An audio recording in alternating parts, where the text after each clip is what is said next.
Hello, hello, preschool peeps. Hey everyone. We're back. Yeah.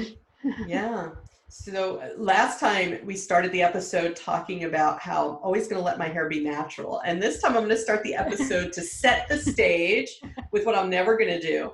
And I'm planning to never color my hair again because the gray isn't nearly as bad as I thought it was going to be.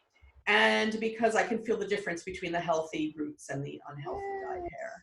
So Yes, and that's the goal, is to be healthy all around now. yeah, Right? isn't it All though? around. Yeah. All around, we want some good health. Yeah. So that sets the stage poorly, but here we go. We're still talking like we did on the last episode about lessons learned. On the last episode, we talked about things we're always going to make sure to do now in our work as early childhood professionals.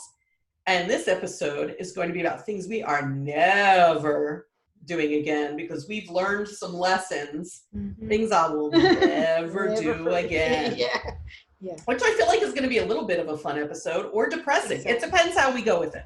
We'll see. Right? So one of the things I'm never going to do again, Allison, is go to work sick. Yes.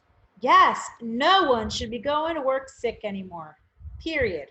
And no one should be made guilty to feel guilty about calling out sick. Correct. Calling out sick should be like, we should be like, thank you for calling out sick and saving us all from illness. Because when I become sick, and this is why I'll never go again sick, when I become sick, my immune system is vulnerable, which means not only am I spreading disease or germs or the common cold or the flu or the stomach virus potentially, I'm also more vulnerable to what's around me as far as germs. Yes. So I've learned a lot about spread of germs. Yeah, I think we all have. The importance of having a good immune system, right? That's as healthy as my immune system can be and is strong. And the importance of staying away from people when you're sick. I know I personally appreciate that if people are able to stay home when they're sick, I will probably have less of all that, less of the head colds, less of the stomach viruses, less of whatever. Yes. So I will never go to work sick again, and I hope everybody takes that pledge. And I even mean, like, if I have a cold, it should be allowed that I get a certain number of days home so that I'm not contagious anymore, or I start to recuperate. And also, if your body rests, it will normally heal itself faster with certain illnesses. So just, even if you have a cold, you should be able to stay at home and lay in bed all day and just watch TV. And then maybe the next day you'll be like, you know what, I feel better. I can go to work now. I'm not that bad. Or I'm going to take another day to be sure. We shouldn't be made to feel we're running guilty. ourselves down. We're running ourselves down. I'm sick and now I'm going to run myself down. Although I really think it's somewhat generational, because I know my parents' generation modeled going to work sick. My dad, I remember when I was little, my dad went to work with pneumonia. Yeah, I know. Like, hello? And he was rather proud of that, because for years afterwards, he would talk about, what do you mean you don't feel well enough to go to school? I went to work with a pneumonia. Get yourself on the bus. Yes. It was kind of like drilled into us that was just normal to do, you know. And it was prized, actually. Here's another thing, a related thing I will never do. I will never congratulate people on perfect attendance. Oh my God, we should be getting rid of perfect attendance awards, period. Please. Oh my God. It means they didn't stay home.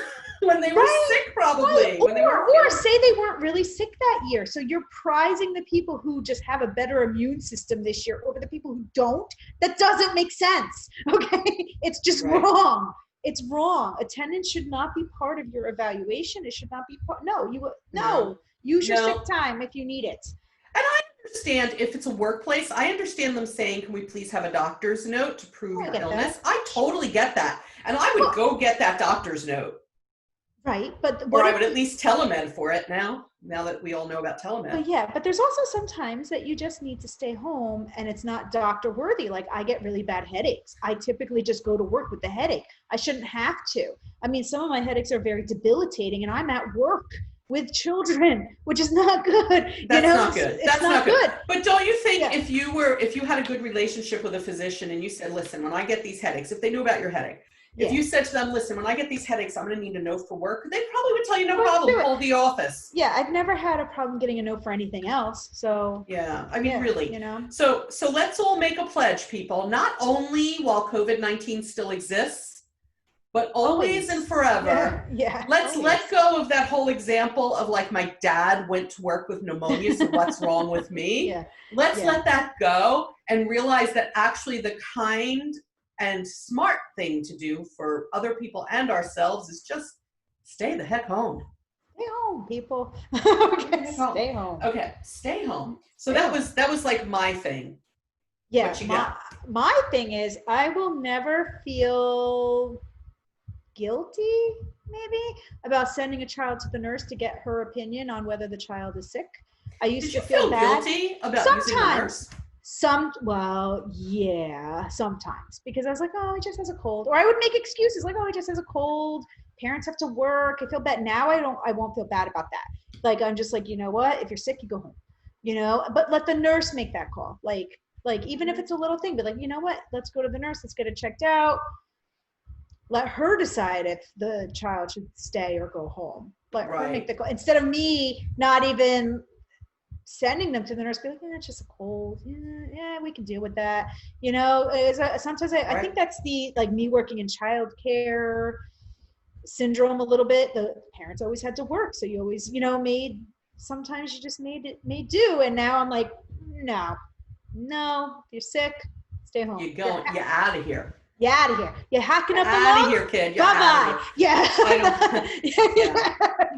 You know, a part of a responsibility of a parent is to make sure that there's some sort of arrangement if your child is sick. Now, that being said, people who are listening to us and thinking, well, I don't have family nearby and I don't have anybody who can help me out and I have to be at work because I have a limited number of sick days. We need to rethink all these systems. We need to rethink how family leave works, how sick days work. We even need to rethink, you know, okay, let's say you're in a situation where you absolutely, no matter what, can't be with your child, and there need to be places where sick children can be, not with the healthy people. Yeah. Right? Yeah. There are some child care centers that have sick rooms. Yeah, they have a nurse on staff, I think, and they have a sick room. And they have a sick room where the sick kids can be. Yeah. Right? Yeah. The sick kids can be there. So we have to rethink those systems. I'm not saying that there aren't legitimate reasons why this is an issue. That being said, send those sick kids to the nurse, Allison. Yeah, I know. Bye-bye. Yeah. Why are we laughing about sick kids? You know why we're laughing? Okay. So our audience is a lot of educational professionals who probably now are like, yeah, laugh it up, because I'm also like, bye-bye.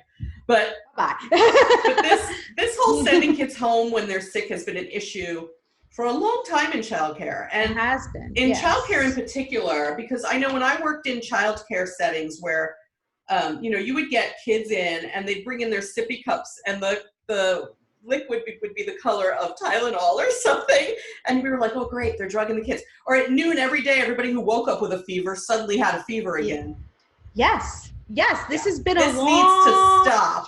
But it needs to stop from like up top. It needs to be like those parents' workplaces need to be more lenient, you know, and then therefore they won't send their child to the child care center when they need to, or to school when they, you know, but instead they're like, so like, I need to work, I only have 2 sick days or whatever it may be. Like, that's just, it's got to all change so that these poor little children aren't at school like fighting a fever until noon when their Tylenol wears off, right? You know? Like that's so not, that's interestingly right. So I teach a college level class, undergraduate, where the students need to, one of their projects is to come up with policies.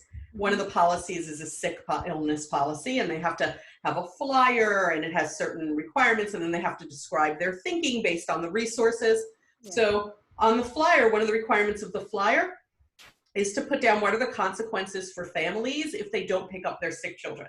So before COVID-19, consequences were things like, we are going to call down your emergency list, and if nobody comes, we may have to charge you extra money for having the child having to have a one-to-one person with them and not be in the classroom. Or the consequences before COVID-19 were like, we're going to give you 5 warnings, and then this is going to happen. Yeah. Now, let me tell you what happened this last project. The last time I had students do this project was during COVID-19. Yeah. And now when I read the consequences, it's all, if you don't pick your child up, you are expelled from our school. That's like what everybody wrote. Like everybody without seeing each other was like, you are out of here. You are gone. Your family is not welcome in my center anymore. Yeah. That's how seriously people are taking this whole, you have to pick up your sick kid because of COVID-19. It's lessons learned.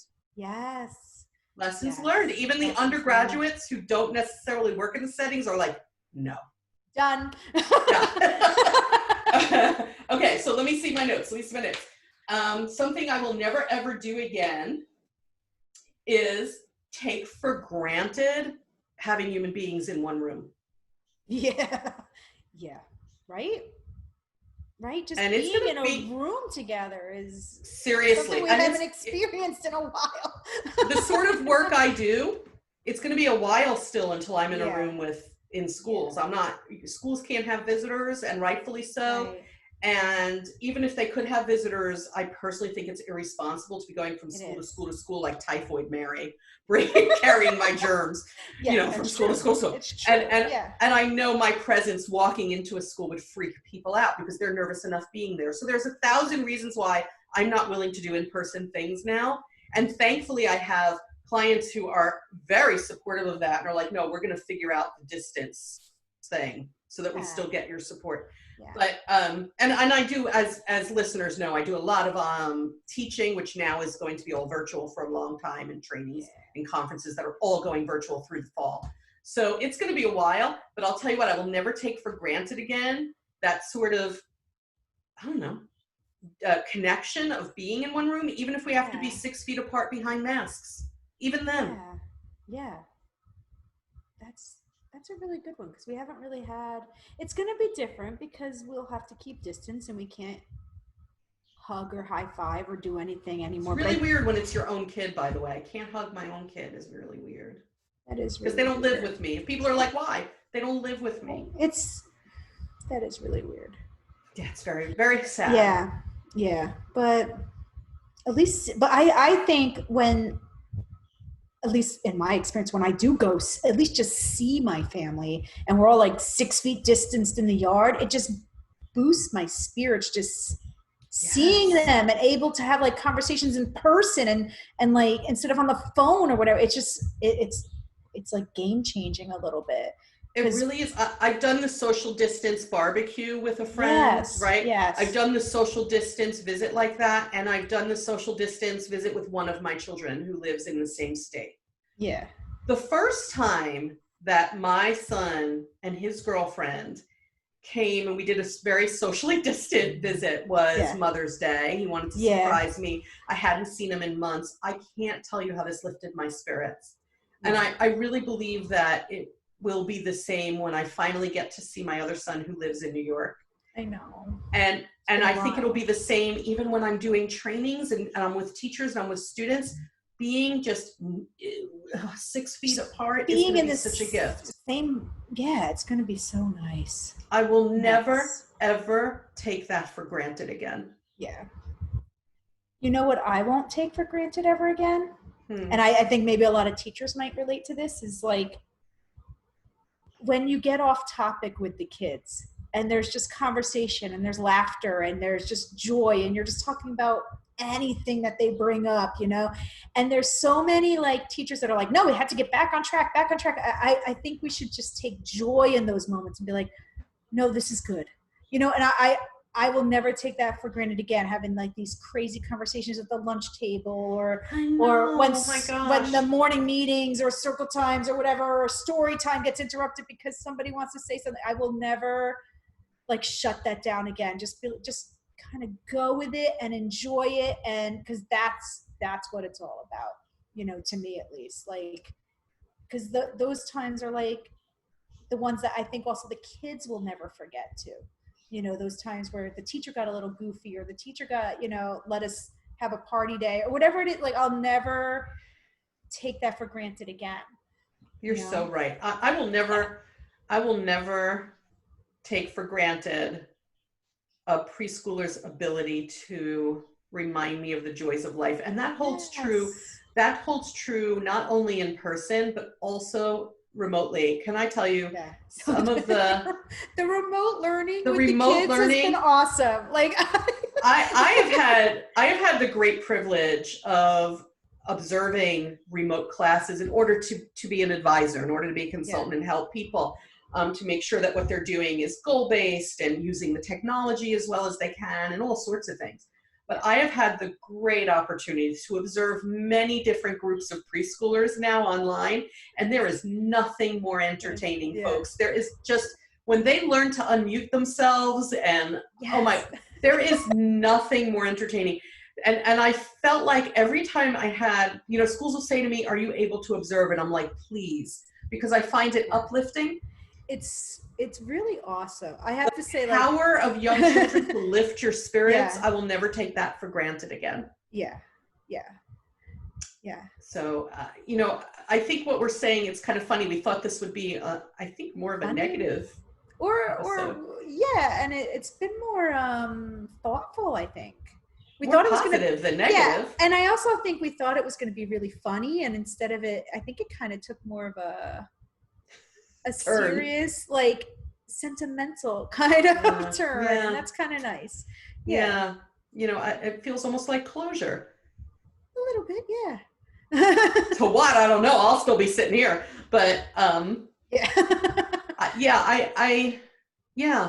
there are so many things that I won't look at the same way, I think, and so many things that I've learned to treasure in a different way.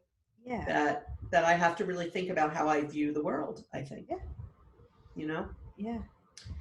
From what is there's a Rumi's poem. I love Rumi's work, by the way. Rumi, for anybody who's gonna look it up. Rumi says something about the light shining through the dark places. I can't remember it exactly now. I might have shared it with you in the past, Allison. Let me see if I can. That the light shines through the broken places. I'm just gonna Google. You do that, and it's probably, I'm not doing justice to this, but that's the meaning of it. Rumi, light through the broken pieces. Okay, it says, in your light, I learn how to love. Is that the one? No. Okay, wait, hold on. No. See, we should have been better prepared. Preschool peeps now are like, it's okay. I hope they are anyway. Don't give up on us. What are you saying? It's broken light? Wait, say it again. Rumi, say the first lines again. Through the broken pieces. Through the broken pieces.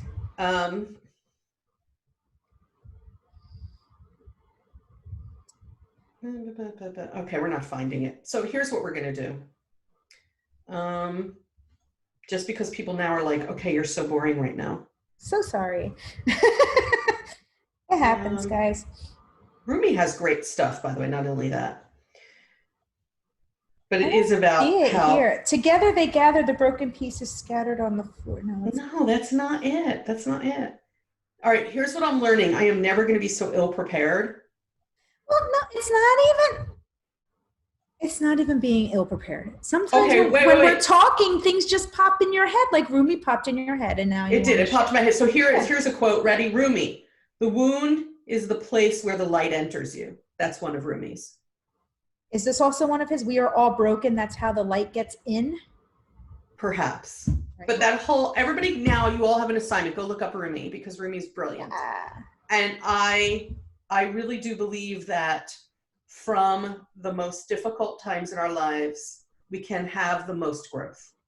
If we think and reflect, and I hope that that's what people are doing as they may be headed back to working with young children. Think and reflect. What were the lessons you learned? Like last week, what will you always do? This week, what will you never do or never take it for granted again? What were your lessons learned? And I hope that we always keep this in mind, that as time goes on and we adjust to the new normal, that we don't just kind of forget about it. This has been such a tremendous event. We have to have learned from it. We last time on the episode about what will we always do, we talked about racism, and I think we should do that in this episode too, right? So what will I never do again in regard to racism? I will never forget that children need conversations about race. Yes. Yes. They do. Not just pictures. They need conversations. And that was in a conversation. prior episode of ours. What they learn at different ages and what they observe at different ages, having to do with race, and how children of different races kind of respond to what they see. So I hope you'll listen to that episode too, or watch it on YouTube, where we actually show some graphics. Well, the graphics are great too. Yeah. Yeah. Yeah.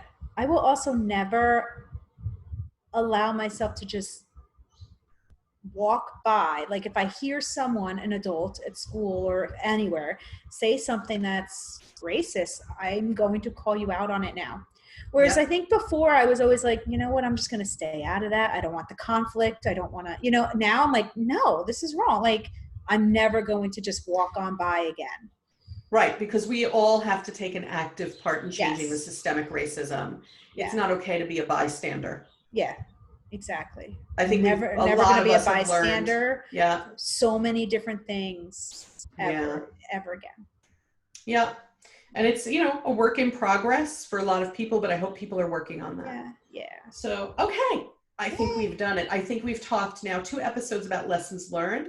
Yay. And we do need to know what your questions are for our 100th episode. Yay. So go to, I know, I'm excited. It's coming, eventually. So we go to howpreschoolteachersdoit.com to the contact form and send us your questions, or send us a message through Facebook. Mm-hmm. We do have a page there, How Preschool Teachers Do It podcast. Also, please give us 5 stars on your podcast provider. Give us thumbs up on YouTube and subscribe on your podcast provider, and like thumbs and 5s and all the good stuff. We do work hard to put this together, although sometimes we're less prepared than others, as you can see today. So you know what? We're all human, Cindy. Thank you very much. We're all Thank human. you very much. Oh my gosh, we're human and we're home. I know you get background noise. We're home. Yeah. Yeah, I know. I'm a human. Yeah. So yes, thank you all for understanding that. Yes. All you people who gave us 5 stars, yes. Yes. For sure. Okay. Yes. For sure. Life should be about acceptance. Yes. And we will catch you next time on the podcast, Preschool Peeps. Bye, peeps.